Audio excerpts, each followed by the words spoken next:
Hapana. Ndio maana hata nilipotaja jina Yesu, ile nguvu ikanitoka. Nikasikia sauti inaniambia, "Hivi nataka mlima mbaya mkute nani?"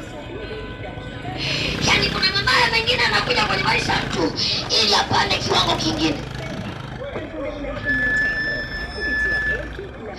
Kuna mabaya mengine anakuja kwenye maisha ya mtu ili yule mtu ajifunze. Sasa huwezi kujifunza kama Yesu hayuko ndani yako. Kama dhambi iko ndani yako, lazima shetani atakuonyesha. Atakupiga kwa ukimwi, atakupiga kwa kansa. Lakini ukiwa mtakatifu, ule utakatifu utamkaribisha Mungu ndani yako. Bariki. Amen. Ule utakatifu utakunalia ndani yako.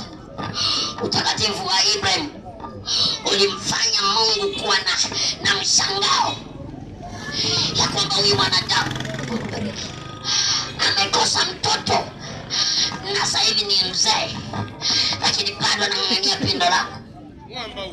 Mungu akambariki akiwa mzee. Shike dole sasa. Hakuna sehemu naenda.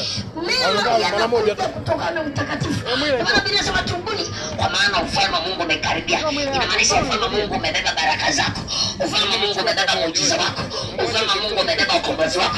Unafanya kazi ufanikiwe, lakini ukitubu, ule ufalme wa Mungu unakuja. Sikia, Mungu anakuja na vile vitu ambavyo viliibiwa maisha mwako. Leo imeimba hapo. Isikie. Utaimba. Usipoimba sikuchukua. Uliwekewa kutokufanikiwa.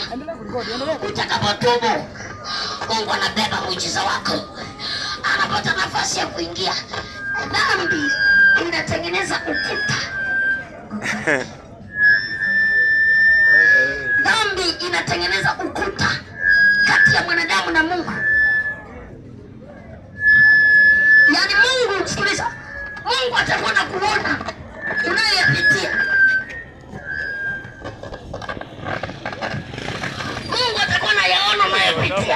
Lakini jinsi ya kukusaidia itakuwa ni mtihani, kwa sababu kuna ukuta.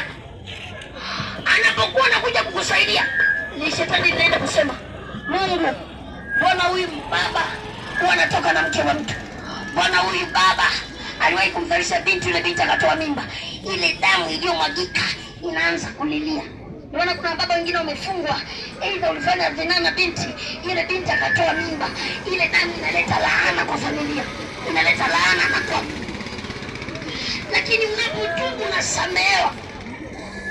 Inawezekana ufanikiwe kwa sababu kuna laana iliyoshika maisha yako. Basi ni time. Amen.